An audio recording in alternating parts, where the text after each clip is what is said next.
was not exposed to any of this except what I learned in nursing school, which was obey and do the things you want that the hospital says to do. Something happened in me that moment, and I reached over, I undid the leather strap, and I took her wrist and I began to pull her towards her baby. And I said, "Touch your baby." Welcome to the To Flourish podcast, where we sit down and have conversations around all things fertility, pregnancy, birth, and postpartum. From trying to conceive to that little babe nestled in your arms, my hope is that you walk away from today's episode feeling empowered, confident, and encouraged to flourish in this season.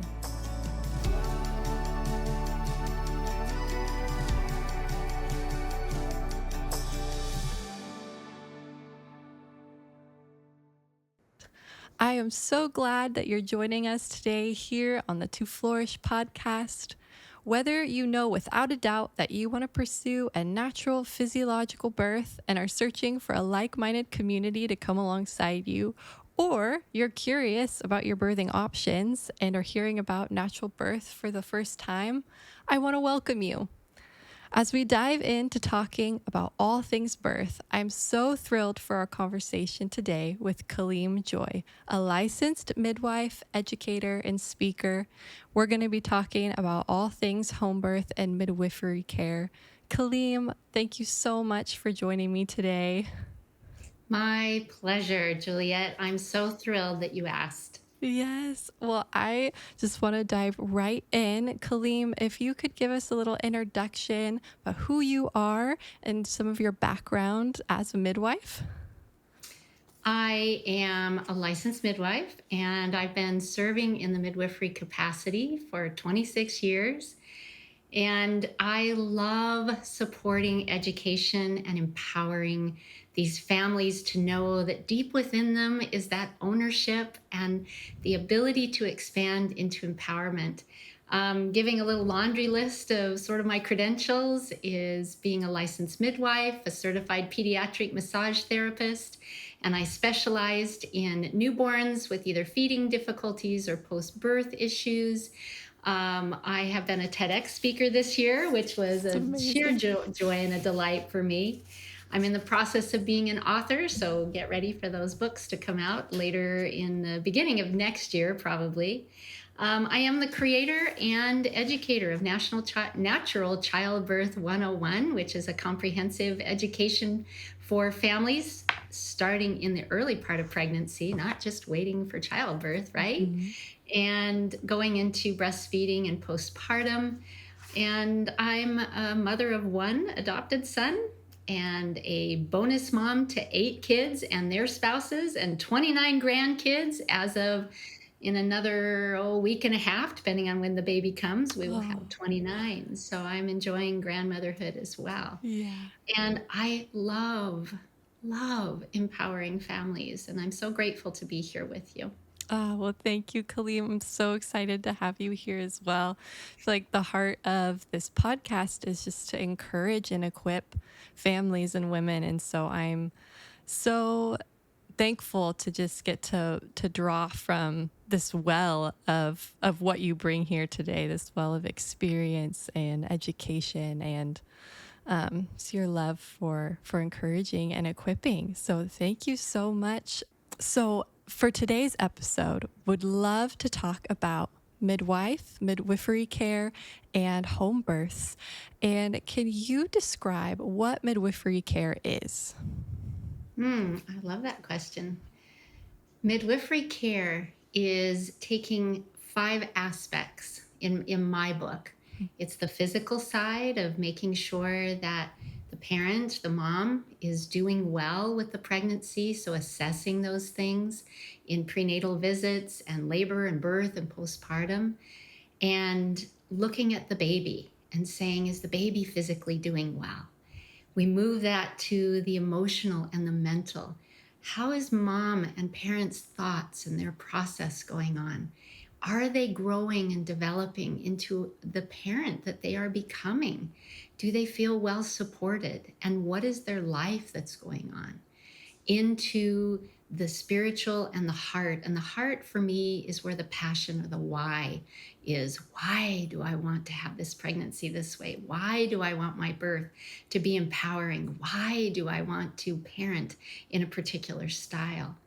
And when we look at midwifery by its nature throughout the generations has been to help women and supporting them through the normal process of life, right? Bringing these beautiful babies into the world and also growing who they are, because we don't stay the non-pregnant person, right? We begin to become a greater version of who we are throughout the pregnancy. And Yes. then going through birth is transformational, right? And then into parenting and the time between birth and that time that we say the baby, I say, and we can go into that later, the baby comes up out of the pouch and says, 3 months, what's next? So midwifery is an art as well as a science. And that art is really knowing and nurturing and caring about the people that we serve. And that's really where comprehensive care comes in, right? It's not just, oh, the baby's measuring great, your blood pressure's okay, your urine looks good, and send you out the door. Mm-hmm. It's really about, hey, all those things are looking great. Let me celebrate what you've been doing at home from visit to visit. When I was clinical director of the California Birth Center for a few years, I remember saying to these families, your prenatal care is there to help celebrate or help you have more tools that tell us about how you've been doing from visit to visit. Mm-hmm. Prenatal care does not a healthy baby make. It does not a non-complicated, perfect, beautiful birth make. Mm-hmm. Only the woman, the parent, can do that. Wow.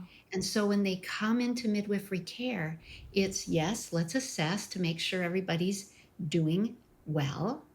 And let's ensure that they're able to grow during these 2 visits into a healthier, more well-rounded person that's ready to be a parent. Mm-hmm.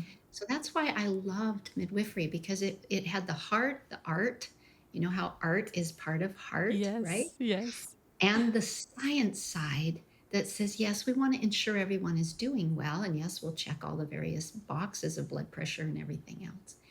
But it's who the heart is. Mm-hmm. And midwives connect to the people.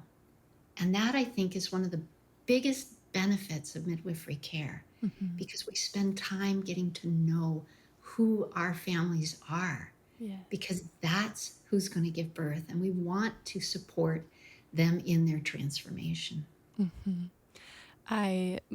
My son was born at home and with a midwife.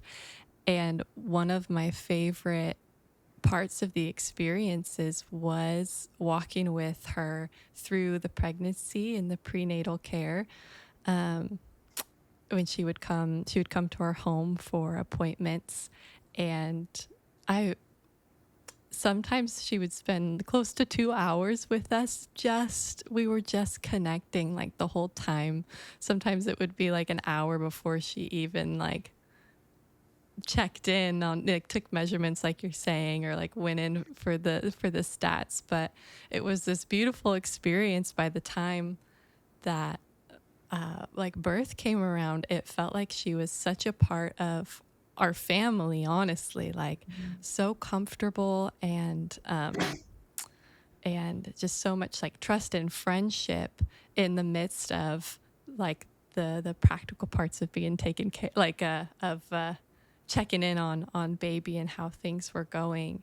And so I love you talking about that, because I definitely feel like that was my experience with a midwife.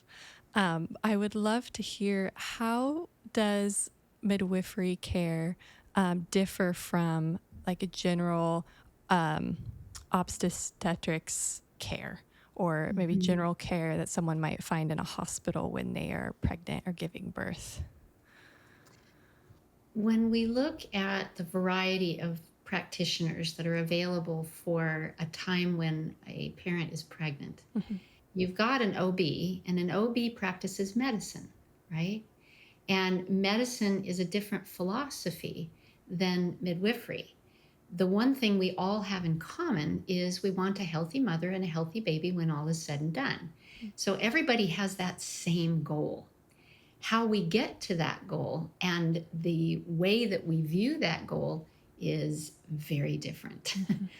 And in a physician led a physician led prenatal care, yes, all those physical assessments are done, but we're missing that mental, emotional, spiritual, and that connection to who the parents are.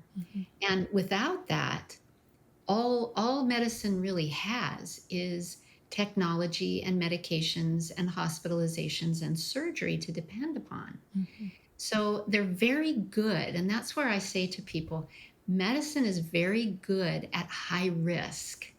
That's an appropriate, really great use of that medical skills is when there is a real, true high risk situation that needs medical attention. So when a person decides to go to an obstetrician for their care, they will go to their visits and they will have their blood pressure, their urine, their baby palpated for position, and their baby's heart listened to for its rate. And they'll be in there about 7 minutes, maybe 10 at the very best, depending on if you have an obstetrician that has a little more of um, a kind bedside manner, right? And there's not much that you can learn about a person in that amount of time. And there's not much time to ask questions. So then when birth comes, they go to a hospital, and it is the nursing staff that is responsible for checking them in, getting all their vitals, putting the monitors on the baby, possibly doing dilation checks, and giving this report to the physician, which is the person that they've had the most interaction with during their prenatal time. But that physician won't show up. And this is something a lot of women parents have been disillusioned to think that my doctor's going to be there as my support. They come in to check on you for a few minutes if labor goes on for a while, and they will show up when the baby is getting ready to come. And when that occurs, then you have a nurse in there, and you have sometimes a medical aide, and you have the physician and the table full of all of the gizmos and gadgets, your lights, and they want you in a position that is convenient for the physician, usually. So when we go into a hospital, we have to understand, and in my early years, this was something that a wonderful co-student said to me one day, Kaleem, they've chosen a hospital to birth in, not home. Therefore, they're choosing the things that go along with a hospital birth. And that means sometimes less decisions and choices, more technology, less privacy, and that's okay for anyone to choose, so long as they have the understanding and the information of what that choice is. And then they go into it with eyes open, knowing full well that this is the experience that they have desired and what they want. When we look at home or a birth center birth, we see things so much differently. And in the hospital and doctor side, they also see you once before you go home from the hospital, and then they'll see you at 6 weeks. There's no continuity there because the baby now is responsible with the pediatrician. So we have divided care in a hospital setting. You have an obstetrician that takes care of the mother, and as soon as the cord is cut, the obstetrician has no more responsibility over the baby. Now the pediatrician has the responsibility. So they don't check up on that. Okay, I didn't Very know different that. in midwifery, which I'm sure you're going to get to even more, or we'll go into.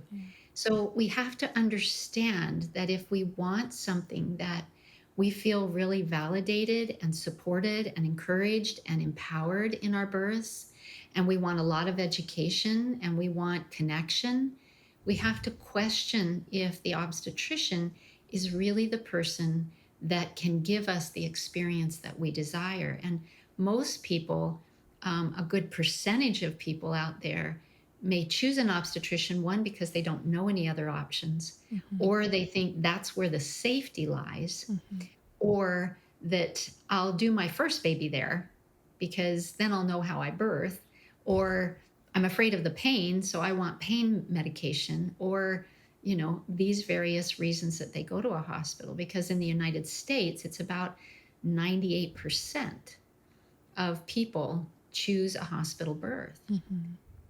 So let's look at the other side. Is that all right if we do Yes, that for a moment? absolutely. Mm-hmm. So let's look at the other side. And we talked a little bit about midwifery, but let's go in a little deeper on that. And that's where what we see is that those visits, like you mentioned, a minimum of a midwifery visit is going to be 45 minutes Mm-hmm. versus 7 to 10. That means there's more opportunity, number one, to assess things and really make sure we've seen what might need support and encouragement. And it gives a chance to get to know each other a little better. Most midwifery visits are closer to an hour. Sometimes they can go 2 hours, but average, I would say, is about an hour.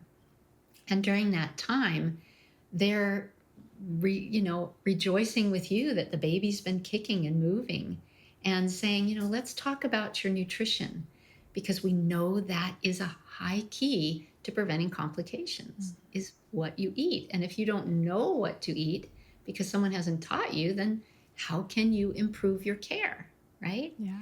And the obstetricians, that's not their strength. So we can't go into them expecting that from them. That's not their job. So they're doing their job the way they have been taught to do their job. And they're great for high risk and surgery. That's their greatest strengths are tests, ultrasounds, drugs, and surgery. That is their strength. That's where they shine. Okay, not normal birth. So in midwifery, then the midwife is going to be the one walking through the labor with you, not a nurse that you didn't know. Mm-hmm. You're going to have your midwife. You might have an assistant with her, because it's always good if there's two. There might be another midwife with her. It depends on the practice. And they're going to make sure, is she drinking? Is she eating? And in a hospital, they don't want you to eat. So is she eating? Is she drinking? Does she need massage on her back? Can we suggest to her to get in the shower or the water, or do we need to just be quiet and give her the space, because everything she's doing is doing a great job and working? But then if she needs that support, midwives, they've gained that trust with the family, and they look to them. What can I do?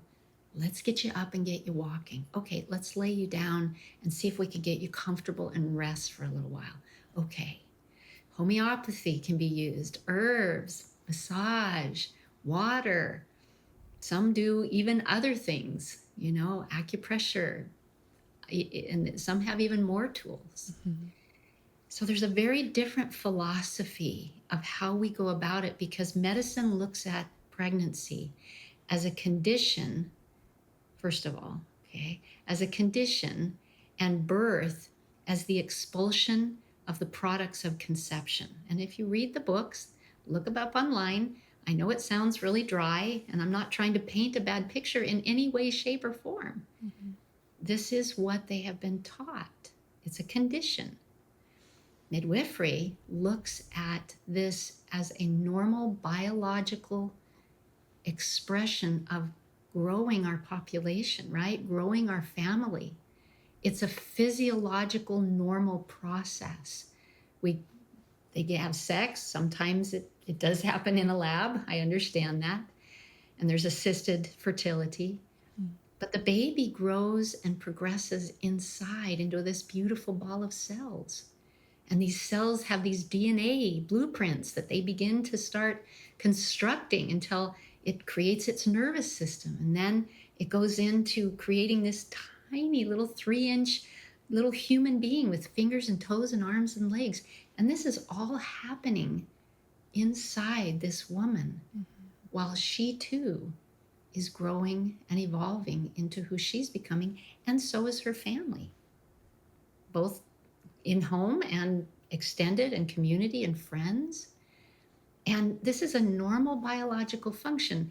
And it is, in a grandiose way, we eat, we digest, we pee, we poop, Mm-hmm. we sweat, Mm-hmm. you know, Yeah. And our ability to grow who we are and grow someone that we would love to parent is what pregnancy and birth is all about. And then there's the postpartum, and we can go into that in a little bit. But there's a very different philosophy of worlds going on. Midwives believe in the normalness of life. Mm-hmm. Yes, we use the art and the science to ensure that everyone is well, because we know that now. We know how to do that. And midwifery has a greater education than we did 200 years ago. But that's the real heart of the difference. So when somebody says, I don't know any other options, and they're given an option, have you ever thought of having your baby at home, or at least in a freestanding birth center? And let's just clarify that, because a lot of Mm-hmm. hospitals call their labor and delivery unit a birth center. Okay. A freestanding birth center is not connected and is not under the jurisdiction of any hospital. And that means they can have much of what they have at home, Mm-hmm. as far as the same safety equipment is brought to both, by the way, and we can go into that later. And you have midwives and you have the freedom, but you Mm-hmm. do need to go to them. And some families, that feels really good to go into a facility to birth and then go home and have people come and check on them. But when you have the opportunity to question, look at all your options, so that your options are really clear about what you want to experience. Because trauma is the number one word that I see on social media when it comes to birth. Mm-hmm. And I really want to see women express it as that was so empowering, Mm-hmm. and that we end the trauma. Yes. Yeah. You mentioned a number, I think you said it was 98% of births take place in the hospital. What do you think is a factor, a contributing factor um, to maybe women and families not knowing that there are choices outside of the hospital? I think some of it comes generationally. We've Mm-hmm. had a couple of generations now that have been born in the hospitals, and so we tend to repeat what has been part of our family. I think that the lack of awareness that there are options that are safe. Mm-hmm. And most people, when they say, have you thought about having your baby at home? They'd say, are you nuts? Why would anybody do that? Mm-hmm. That's not safe. Because they think of having an unattended birth. Okay, that's one. Mm-hmm. That doesn't mean that's not safe. I'm just saying they often think of having their babies at home without anybody who's skilled. And that's where we say you can hire a midwife to be your comprehensive care provider. So I think the reason that we have 2% is one, fear of the unknown. Two, people don't know and they haven't been educated in the options are available and the degree of skills, expertise, and training and equipment that midwives bring to your home. Mm-hmm. And no, they're not going to give you an epidural at home. So that's the other side, is the philosophy with which many people have that they can't do birth without having pain relief. Mm-hmm. And that is a mind shift that has to go on in order to boost midwifery, is that pain is optional in how we choose to perceive it and what it does. Mm-hmm. Yeah, I would love um, to hear a little bit more about what the role of midwifery care has looked like throughout history. You mentioned that the skills and the equipment that you carry today is different than maybe what it looked like 200 years ago. I would love to know if you have anything to share about this. Just what has the role of midwifery care looked like? Has it been something that's been around for a long time? Yeah. Yeah. So midwifery's been around since the beginning of time Mm-hmm. in one form or another. And, when we lived very rural, there was somebody in the area, a woman who had had children, and she normally was called in to be with someone who was having a baby because she understood some about the process. Mhm. And when you look at just even 200 years ago, 1700s, 1800s, we had midwives, we had uh, a very different culture, right? That men were not allowed to be around women, that there was any kind of body that was showing in any way, shape, or form. So there were Mhm. women that would attend women. And the beauty of birth, we had all kinds of things from birth stools, birth chairs, and how that all evolved. But midwives have been there. And as medicine, a doctor and medicine began its journey, there was some interesting dynamics between these two professions. And at first, midwifery was supported because doctors understood midwifery was working with women that were having a normal biological, physiological process of life. Mhm. And that was normal because medicine was, well, you're not sick. So that's not for us to take care of. As we progressed through the years, though, and especially as we came up into this 20th century in the 1900s, there began to become more and more hospitals, right? Mhm. And to some, there were they said only the poor people can birth at home, and we'll send out what was called the granny midwives, which was often it was the African American women, and the hospitals were only for people that could afford them.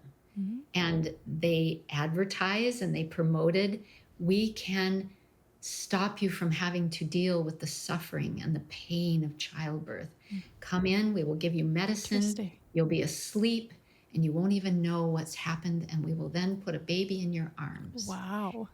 And when you look at this, there became a bit of demonizing. And I know that sounds a little strong on that word, but midwives sometimes were looked at in a way that, how can they take herbs and heal people?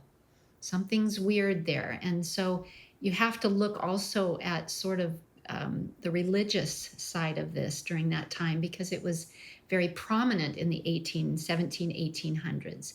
Mm. And those religious sects looked at midwives who could heal, quote unquote, Mhm. as people that may be going against what God would want with Mm. things. And so there's definitely historical things going on. But when you come up into this 19th century, and we had medicine and we had hospitals coming on board when the world wars were starting to come into play, more people would look at a hospital versus home, because look at what happened in history. We had the Great Depression, Mhm. and the Great Depression caused a lot of malnutrition and anemia. So when a woman got pregnant, she likely had a lot of complications, right? And so the midwives were working with her. So then there were problems because women didn't do well. There was a lot of bleeding. Babies maybe came early. Then we Mhm. had the Wow. corset era, and we changed the very mechanism of how our pelvises worked, which meant babies had difficulty coming through. So they would get stuck, and that was a problem. Okay. So we look at the cultural differences of how things changed. And then we brought in hospitals, and there's a doctor by the name of Dr. DeLee. Now, he created some wonderful things, such as incubators to help with preemie babies. He created suction catheters, he created forceps, and he wrote some of the first medical obstetrical books for doctors to learn from. Midwives knew way more about birth than doctors did, you Mhm. see. And yet, what he believed was that in most instances, you should put them out, pull it out, and save them. And in order to achieve that, that was the birth that I went through for me being born, right? My Mm. mother was put to sleep, which meant she was completely not present at the birth. And they gave them scopolamine and morphine. And so we know that morphine is a depressant to the baby, Mm. and scopolamine can cause hallucinations. And so women often had these, I mean, if you really go looking, they often had quite, because they were thrashing about, they had leather straps. Wow. They were tied down to their beds, Wow. and they were cut. And you think of a small tear or an episiotomy today, they were cut from stem to stern, which would be considered a fourth, fifth degree Goodness. tear today, Mm-hmm. and have to be stitched back up. And then their babies, of course, if anybody's seen that, where they hold the baby up by its feet and then they smacked it on its butt. Oh, The reason they did that was that the babies were depressed by everything of the medications that they were given. And imagine coming into the world, mm-hmm. imagine that, coming into the world, being held up by your feet, completely hanging when you've been all curled up. I mean, and then smacked on your butt. And you experience that, and then taken off on a metal tray, actually, and taken to a nursery, bathed, dressed, and actually bottle fed before hours before your parent ever even saw you. Can you imagine the Oh my problem with gosh. bonding at that Yes. point, right? Mm-hmm. Not to mention the impression that we know by perinatal and neonatal psychology now, the importance of how birth unfolds for how we view the world, Yeah. right? And I myself have gone through a lot of working through that because of what I understand about birth. Mm-hmm. But in our history, we went through those things. And I was born in 1959. Now, for many people that are much younger, that may sound like quite a while ago, but that's not that long ago. Mm-hmm. Okay. I mean, for me anyway, I'll be 65 this year. So that feels like not that long ago in history. And it wasn't until 1974 that we had certified nurse midwives that finally said, we are going to stand up. We are going to Mm. say that midwifery is important. And that began the ball rolling. And here in California, we did not have licensure for a midwife, although midwifery was happening. It was underground or illegal Wow. because of understanding that until 1993. So when you Wow. look at how short that history has been to today, I mean, it's and in 1993 there still wasn't any midwives licensed till 96 because we didn't have a mechanism to evaluate them, Mm-hmm. you know. And so for myself, I was licensed in 97. I was number 63 here in California. And midwives before me, they went through a lot of court cases, and one particular went to the Supreme Court to prove midwifery, and it didn't go through, but hers set precedents for many things. So one thing I want to say about this history Mm-hmm. is that way back we had childbed fever, and the way that people were having to go through life was creating complications.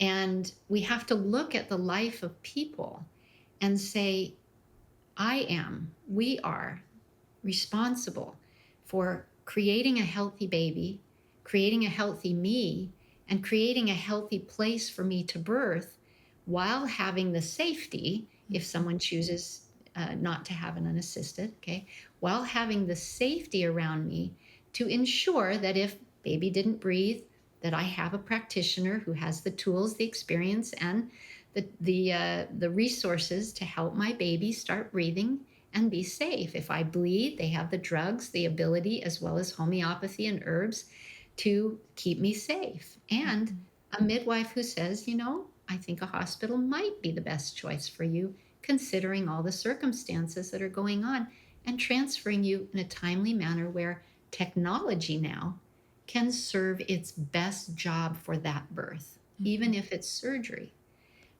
We have 35% in our nation right now. And in some hospitals, it's 50% babies that are being born by surgery, major abdominal surgery. And that's way too high. According to the World Health Organization says it should be 10% or less. Wow. And so, yes, history has brought us to this point. And what I remind people from my story of how I got into midwifery is it's you. It's you as a parent, you as a consumer, you as a woman that is the one that makes change in this world. Mm-hmm.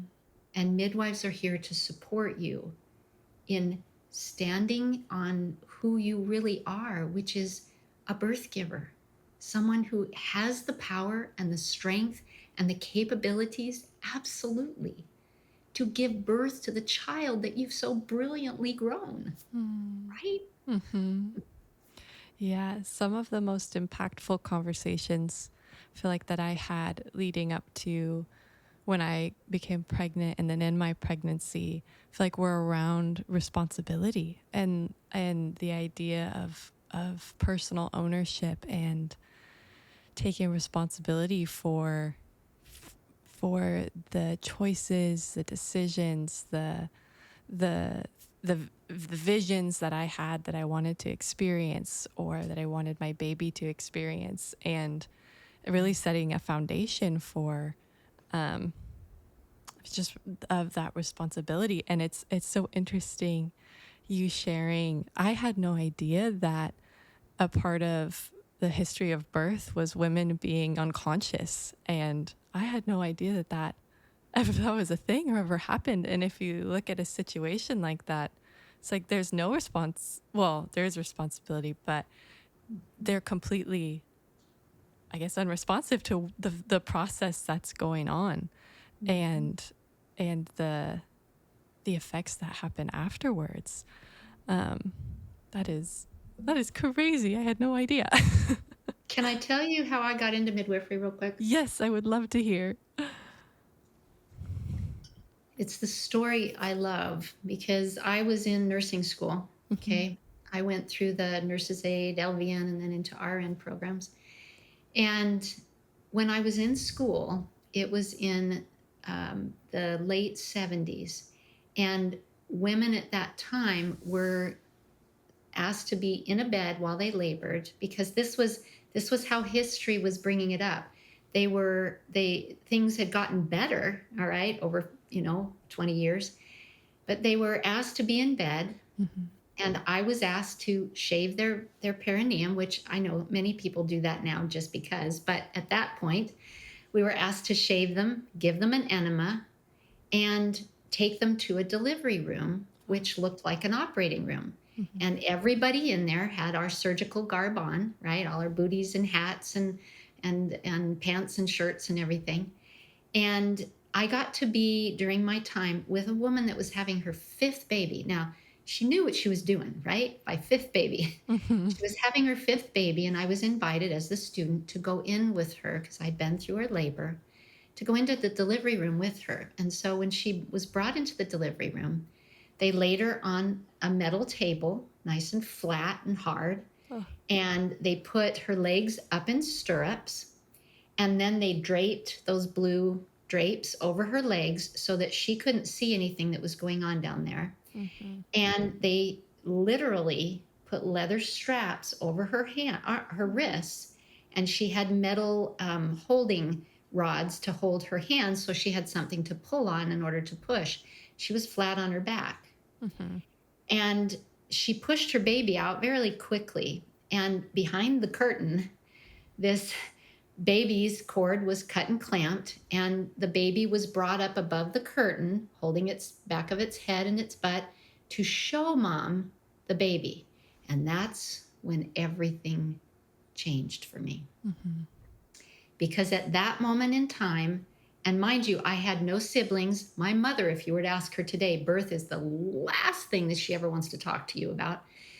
And I was not exposed to any of this except what I learned in nursing school, which Hmm. was obey and do the right, do the things you want that the hospital says to do. Something happened in me that moment. And I Wow. reached over, I undid the leather strap, and I took her wrist and I began to pull her towards her baby. And I said, touch your baby. Wow. Where did that come from? Nobody had Mm. taught me this. Hmm. I hadn't had my own. I certainly didn't have that when I was born. Hmm.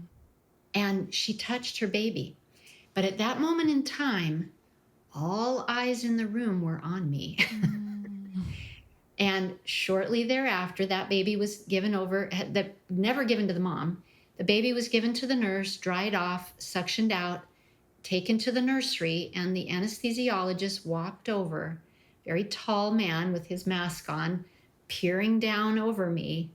And he looked at me, he took my hand and he smacked it. Today, that wouldn't be, nobody get away with that. He smacked my hand and he said, that is a sterile field and she is not allowed to touch her baby. And that right there turned on something that Yeah. transformed my life. Yeah. And I watched from that time on. During that time, I mean, that's when we had babies all lined up in the nurseries for everybody to come and look at. Mm-hmm. And they were only allowed out to their mothers every 4 hours. Can you Oh imagine my how goodness. sabotaging that was to breastfeeding? Yeah. And Yeah. I had one mom that insisted her baby be with her, but they insisted that the baby be in an incubator in her room. Oh my And goodness. it was a very different time in the late 70s. So I came from that to doing home birth. Mm-hmm. And I got invited to a home birth about a year and a half after nursing school. And what I saw was 180 degrees difference, because here's this mom laboring on her hands and knees in her bed, supported by her husband. Her children were playing in the other room with their grandmother. Mm-hmm. And then the baby came out, and the baby came right up into her arms. Mm. And these midwives that were there, they were just quiet and giving the baby, giving her a blanket for the baby if that's what she wanted. Mm-hmm. And all I saw was this incredibly beautiful, respectful birth for this baby and this family loving this child. So 180 degrees from Oh what I yeah. experienced in school. Mm-hmm. And that day, I said, I want to be a midwife. And Mm-hmm. that's what started it for me. Oh my goodness. That's incredible.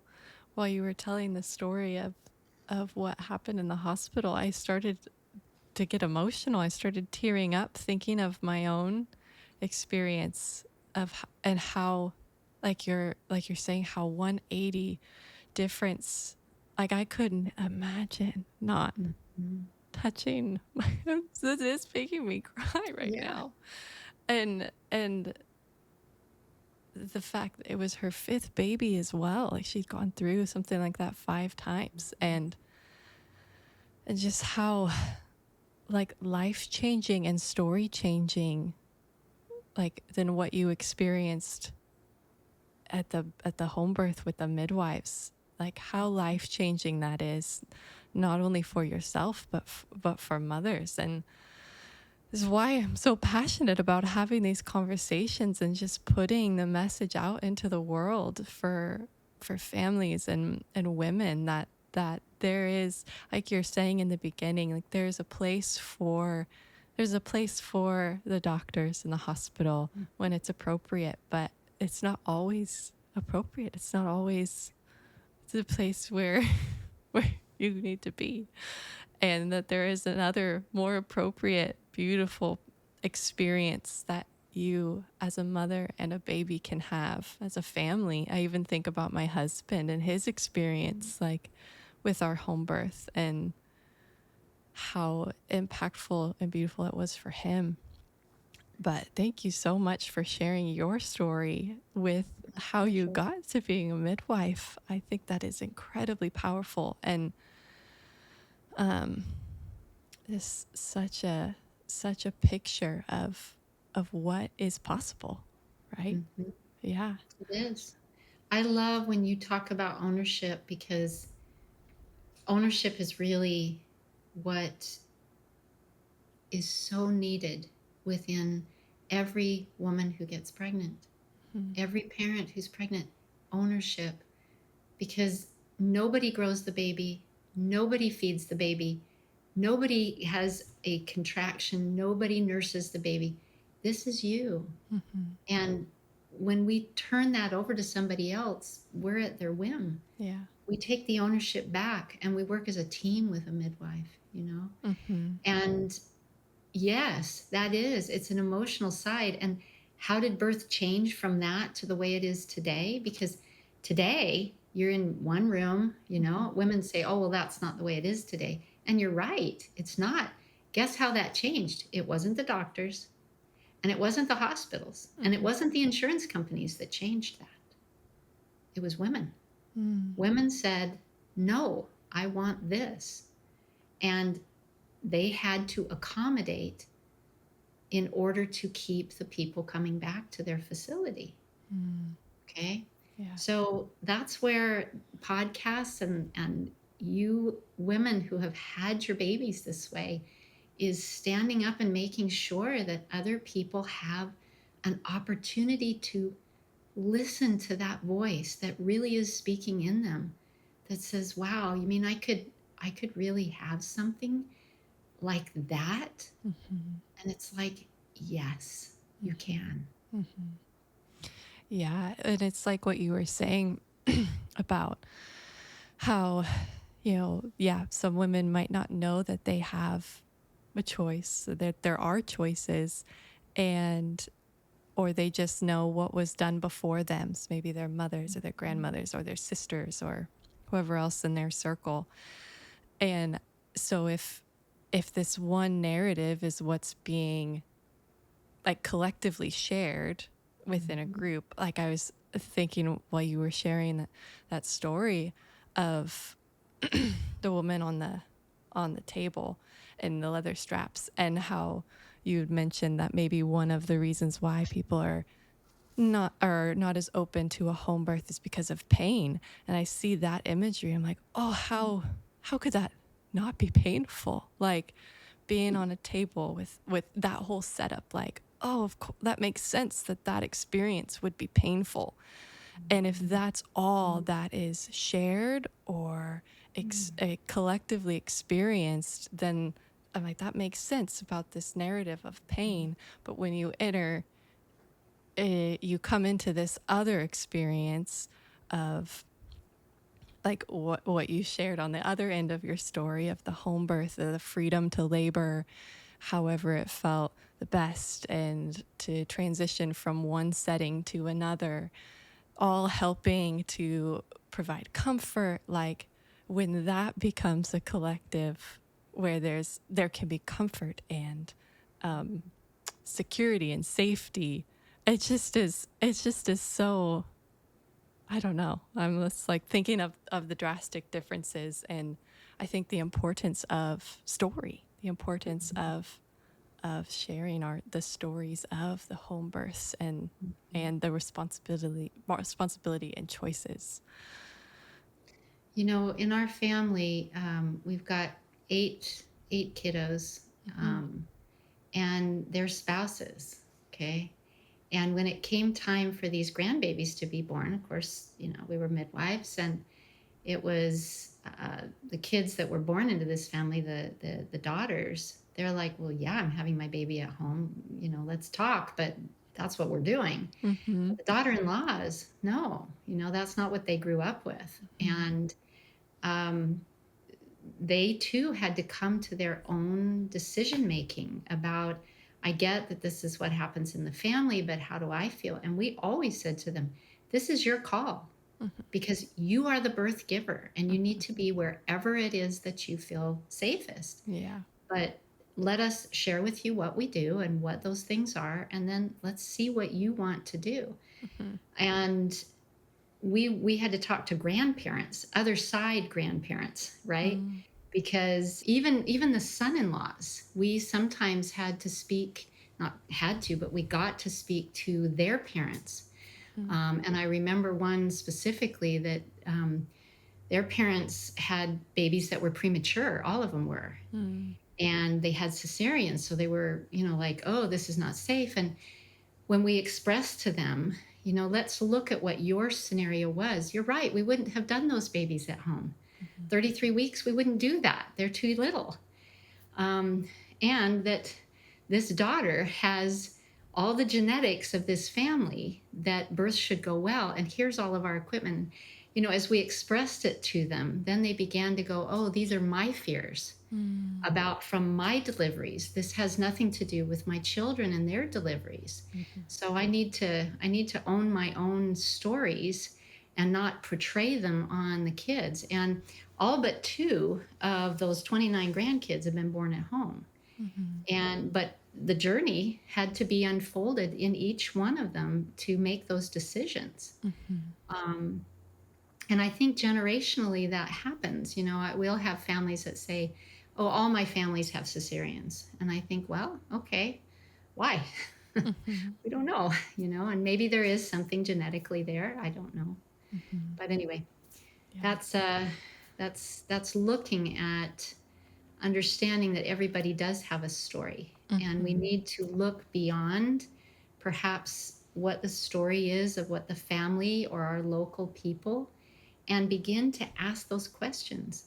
If I could really have a birth that I love, Mhm. and my baby was really being born the way I would love them to be born, let my imagination just Mm. have permission for a moment and imagine, Mhm. and not say, oh, well, I could never have that. Oh, well, that seems too silly. Oh, that's not safe. I used to think I wanted to have a baby out on the Nepali coast on Kauai or in the Black Sea because I had read an article and I went, ooh, that seems really cool. And I think that when you can just stop long enough Mhm. from all of the what socially seems to be the right thing to do, and begin to say what's right for me. Mhm. And if I could imagine what I want my baby to feel going through birth, I used to say to women, your baby is being hugged, not you're having a contraction. Your Mhm. baby is being hugged and is having so much love flowing through you right now. Mm. Just keep going and letting that love keep focusing, pouring that into the baby. And it was always my best tool for Mm. helping pushing go better. Yeah. Oh my goodness. So it's like inspiring or yeah. Oh, it's incredible. Well, I would love to talk a little bit more specifically. We've kind of gone through a little compare and contrast and some context and history behind midwifery care. I would love to go into some of the details of midwifery care. Um, so, what would you describe as the typical flow of care from a midwife during the duration of pregnancy through postpartum? Good one. Um, Midwives will always see a family for a consult, right, to discuss what their care is. So always expect to go and have a consult with a midwife and ask your questions and find out who is you're resonating with, right? Because Mhm. personality is part of it as well as their skills and their training. And then they'll have an initial visit. And an initial visit is going to be learning all about you, your history, both your physical history, your medical history, your social history, your birth history, learning everything about you, giving you the options to have any tests or ultrasounds that you may need or want, and explaining them to you, Mhm. and then respecting whatever your choices are. If you're far enough along, they will then do your vitals, your blood pressure, your pulse, your respirations. They'll measure your belly to see if how baby's growing. And then they, my desire is that midwives always educate you in everything that they're doing Mhm. and what the expected norms are, and celebrating you with everything that they find. Okay, it's Mm. not about them knowing the knowledge, it's about them helping you to be empowered with what's going on in your care. Mhm. So they'll measure baby and listen to baby, depending on whether you're okay with using a Doppler, which is a little sort of it has a sound box, right, that uses ultrasound to be able to hear the baby, or by fetoscope. Now, most people know what a stethoscope is, to listening to the heart, Mhm. and a fetoscope has a little like bell on the end of it that also has a little piece that goes up towards your forehead, Mhm. and you put it down on the belly so that you can hear the baby like a stethoscope, but it allows the sound to be conducted louder. Mm. And babies being little and down under all the muscle wall, you need a little bit more of that to help. But you can't hear a baby on a fetoscope till 20 weeks.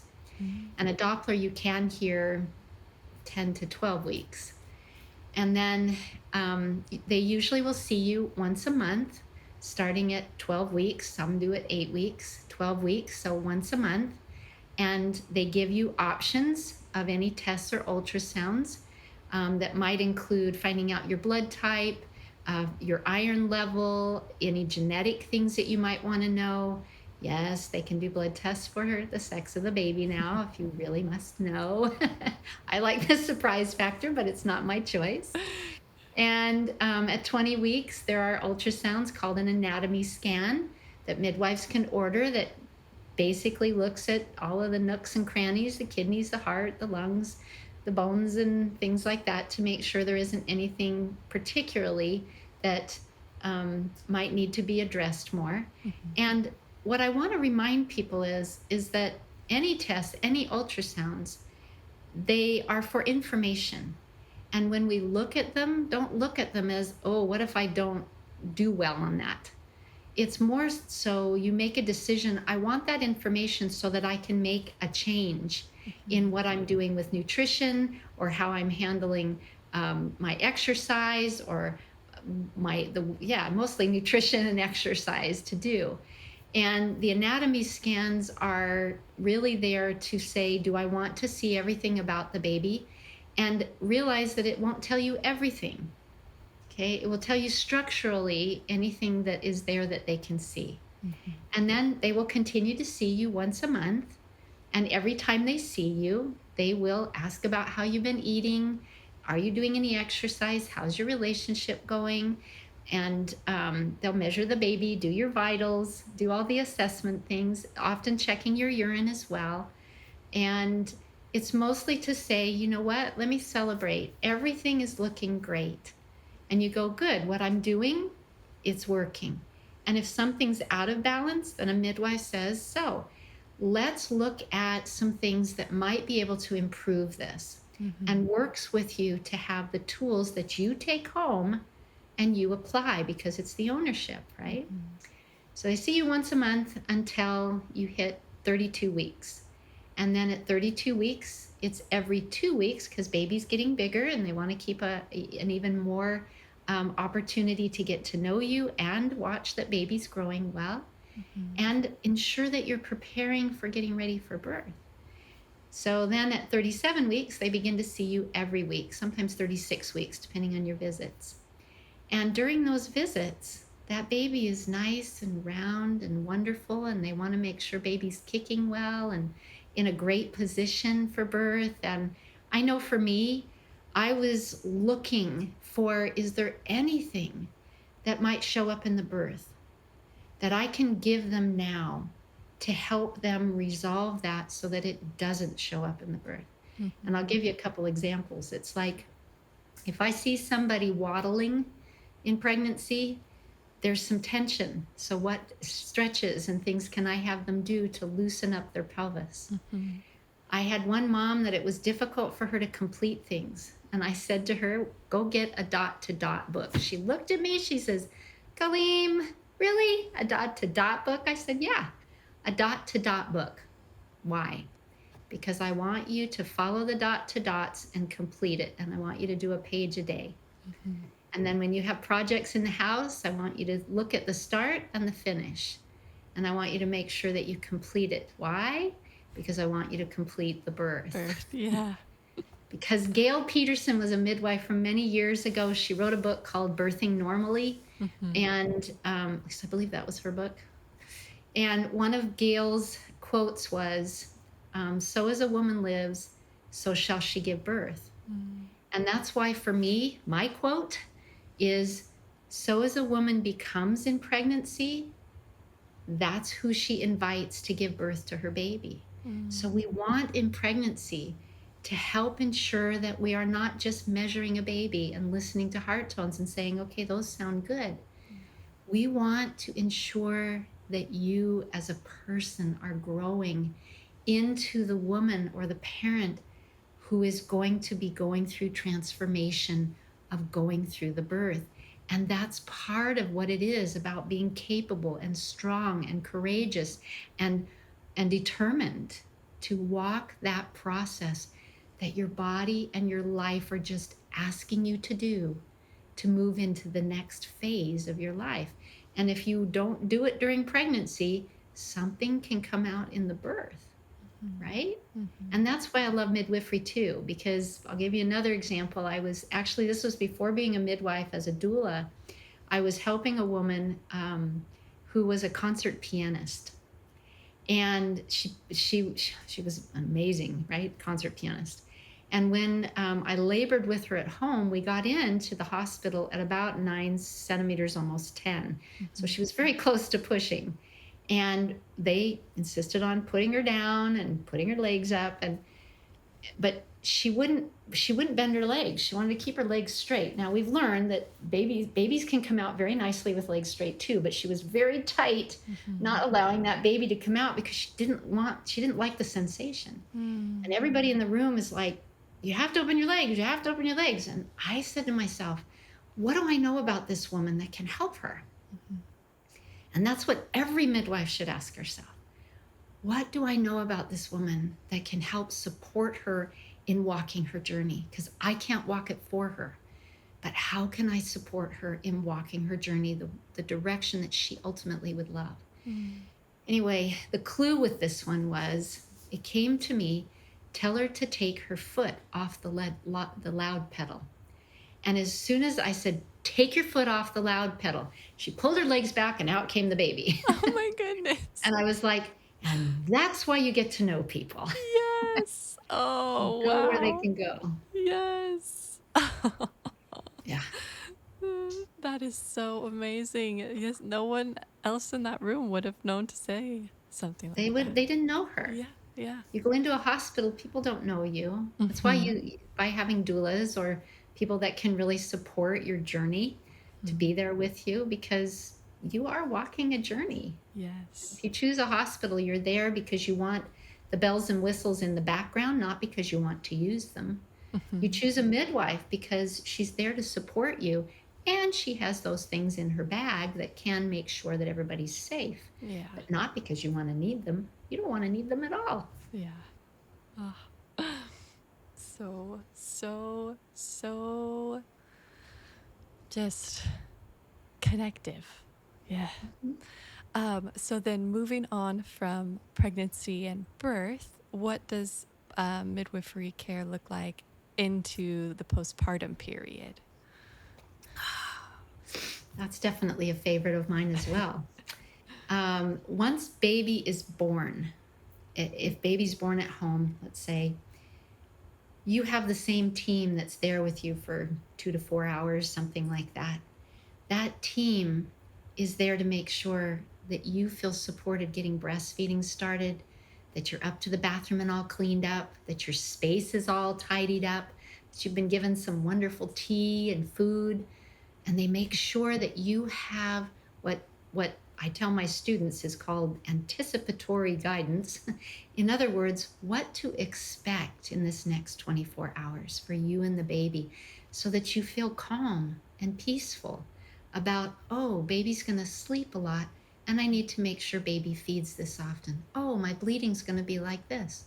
And that's what I expect. And I will be back tomorrow to ensure that everybody's doing well. And when you go back to a postpartum visit, yeah, you take mom's vitals and you do babies, and you ask about how feeding is going, how mom's body is doing well, how the bleeding is doing well, how is she eliminating, does she feel supported by her family? Is baby doing well? Are they feeling like a connected unit? Is anything going on that you can be supportive with? Answering a lot of questions, because the 1-day baby begins to change by day 2. They wake up and they are insistent upon wanting their food, so they nurse a lot. And I tell them they're going to be up from 11 to they're going to be up from like 11 to 5. Don't expect them to go to sleep. If they do, great. They're going to nurse and nurse and nurse. And for a parent to go, oh, that means my baby is doing okay. That it doesn't mean that my baby isn't getting food or my baby's not doing well. This is a baby that's normal.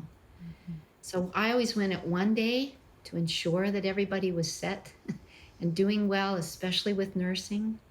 And then I went back at day 3 when milk comes in. right? And most midwives do a 1 and 3 and 7 or a 2, 5 and 2 weeks. It varies a little bit from midwife to midwife. But I always said to my clients, if you're worried, don't sit and worry. Call me. I don't want you to worry. I want to reassure you, or I'm coming back over to make sure things are okay. And that's a Yeah. big difference in midwifery. So I would see families at 1 day, 3 days, because milk comes in.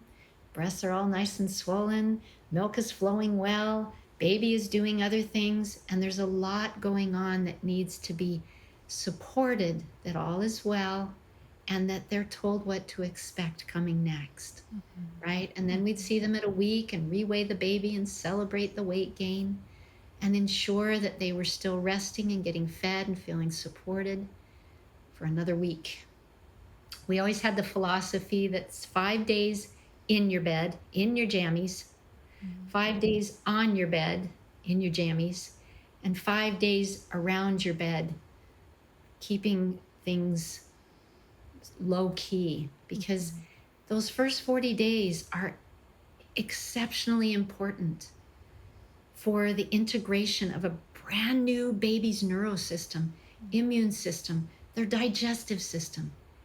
And you as a parent, both parents and siblings, there's so much adjustment to a new life. It isn't the old life, it's a new life that needs to be nourished with lots of good foods and soups and snacks.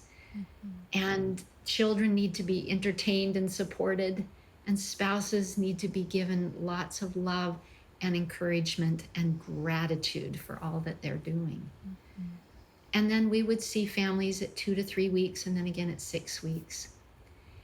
And every midwife does a little bit different, but on the whole, those are what midwifery care offers. And those are usually home visits for most of them. Occasionally, it can be an office visit, depending on where people are. And birth centers, pretty close to the same. They do a little less visits postpartum, but they're always available. And definitely going into the birth center is usually available. I loved postpartum. I loved being able to see families unfold and to know it was okay to not get right back into what they thought was the life that was going to be normal, because now we have to create a new normal, a new way of working with each other. And I would always tell families, when the relationship, gratitude is your number one important tool from both of you. When gratitude grows during the postpartum, everybody does well. And especially that 3rd day, because sometimes there's a little bit of tears that milk brings in. Yeah. Yeah. I just remember feeling so appreciative to my midwife postpartum. So I felt so surrounded and supported, and really knew, like, if I needed anything, she was a text or a phone call away. For my husband too, there were some things where he would reach out to her, and she was just as, like, encouraging and supportive for him as well. And it was like such a sweet time. And I love that you brought up too the what did you say, like preparing the families for what's next. My midwife did that as well, like what we could expect, or even sleep. That was an interesting one. I personally, when I was pregnant, I didn't think about what sleep would look like after baby was born, or maybe a little bit. We had a bedside bassinet, but I hadn't looked into what's biologically normal for a baby's sleep. My midwife has shared like a little bit, but when my baby was born, the only place he loved to sleep was on my chest. And there was a part of me that was like, I don't know if this is okay, or he won't sleep in the bedside bassinet. So what do I do? And she was so encouraging and supportive, even just her being like, yeah, it's okay that he's sleeping on your chest. Me being like, oh, reassurance of it's okay. Like, actually, it makes sense that he would want to sleep on my chest. just feeling supported all the way through was really wonderful. And I look forward to my next postpartum period because of it, because of her care. Well, and next time you'll have your little one will be there, and that's a whole Oh, new yes. integration, and Yeah. that's why I say it's A new you have life. to allow for the new norm to come forth. Yes. I also would love to touch on for our time together. I know we're running past an hour. We've been chatting for a while, but I have one more question. I would love to hear from you, Kaleem. We've talked about, I feel like we've covered so much. It's been such a deep drink, I feel like, I like of that deep drink. yeah, a deep Good. drink of just context and history and what's held within the role of a midwife. But I would love to know from you, for someone that's interested in finding midwifery care for their birth, what advice would you give them? What would you share? I would first ask them to sit down and ask themselves, what do they really want? What would they really love? So that they can imagine and design the type of care and the birth and who that care provider would be for them. What do they want and need? Then, depending on where they live, I mean, those in the United States, not every state has legal midwives, so it doesn't mean that there aren't good midwives in your state. It just may be that the law has not caught up with that yet. And there are states that have legal. So usually I'll suggest to somebody to get on the search engine and put in whatever your state is and put in midwifery association or midwifery organization or home birth in whatever your local towns or main areas are, to begin that search to find those midwives. And most states, well, pretty much every state that is legal has a association. Here in California, it's Midwives Association of California Association of Licensed Midwives. And if you go on that site, there's a place where you can say find a midwife, and those midwives are listed. Is everybody on that? Not 100%. And in our local area, if you were to type in my city and home birth, it'll come up with probably 6 or 8 different midwives that are near my area. And you begin then to go to their websites, read a little bit about them, but I would caution you about looking at the website and making a decision, because some midwives have done their own websites, and it doesn't mean that they're technologically real savvy. Okay, and I coming from one that's had to really learn that, that's where I would say see what you find, but then go and interview at least 3 midwives, because just interviewing 1 or 2 is going to start your mind thinking, ooh, I love this one, and I really would like to know more about this or this. And the questions I love are, what's your philosophy around your births? Because that gives you an insight to who they are. How long have you been on practice? How many births have you attended as a primary midwife after licensure? Okay, that's real important to have that phrase. Do you have another midwife that works with you? Do you work in group practice, or do you have an assistant? And if you like enough of that, then most midwives will have you come and see them. They won't do a whole consult on the phone. Come and see them, meet them. And for me, I would go through, what are all my equipment? What does our care include? What's our philosophy? How does our prenatals, postpartums work? And then I welcome all the questions and then answer them as we go along. For us, we had a way that we sort of showed our statistics up on our wall.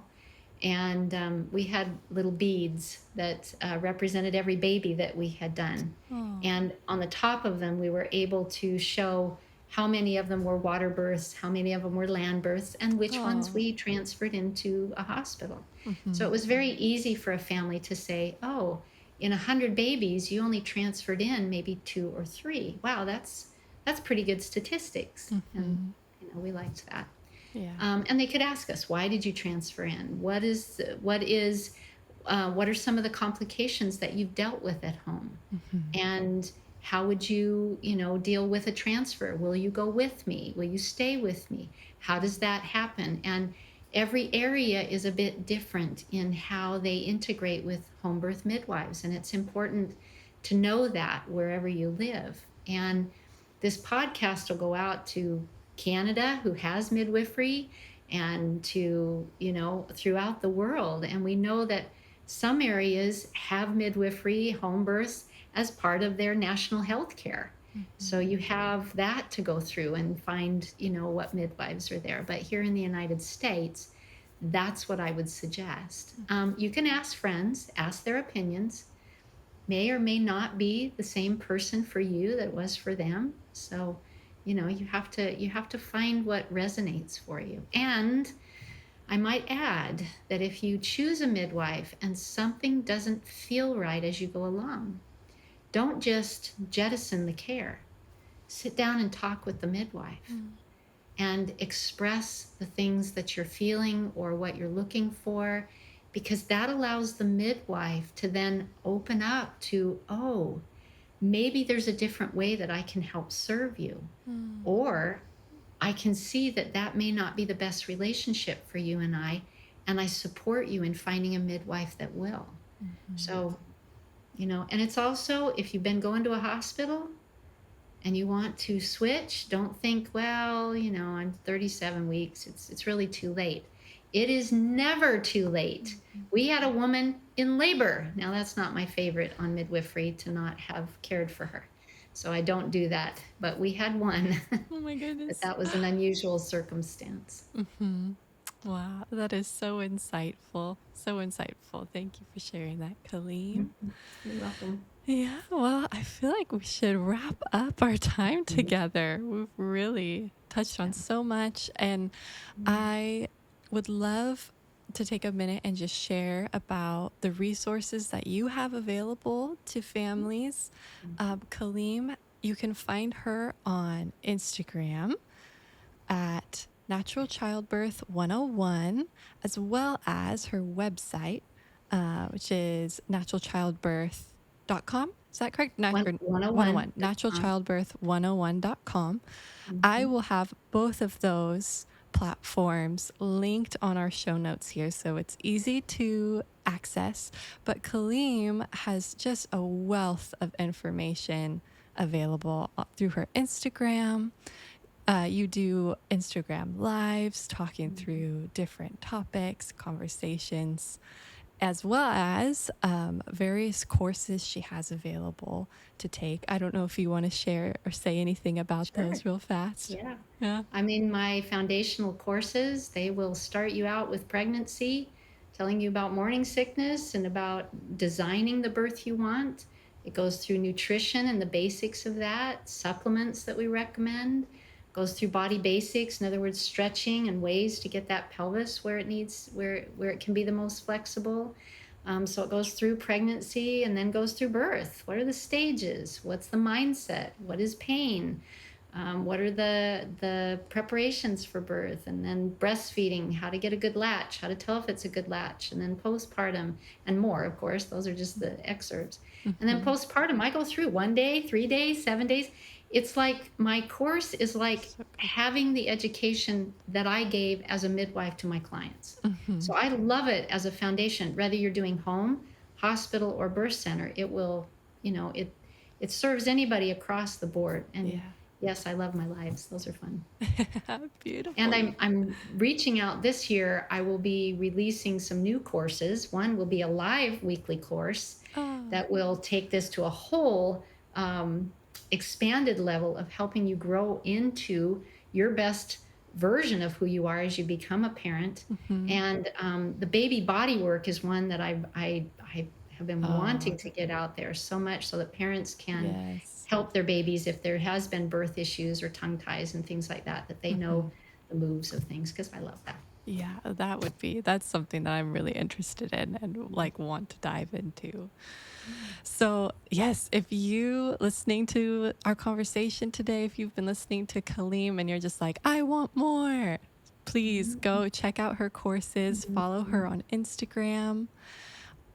Also, be sure to follow us on Instagram, To Flourish Podcast, so you can stay up to date with our episodes and what we have going on in our community. Also, like, subscribe. We're on YouTube, Spotify, and Apple Podcasts. And I would also love to know your thoughts and takeaways from today's episode. So feel free to comment, reach out. We love to hear stories and just what you guys are taking away from these conversations. But Kaleem, again, thank you so much for joining us today. It was such a pleasure to get to talk to you. I am so happy and grateful that you asked. Thank you so much, Juliet. And this podcast will flourish and help others to flourish too. And I'm so grateful to be a part of it. Thank you.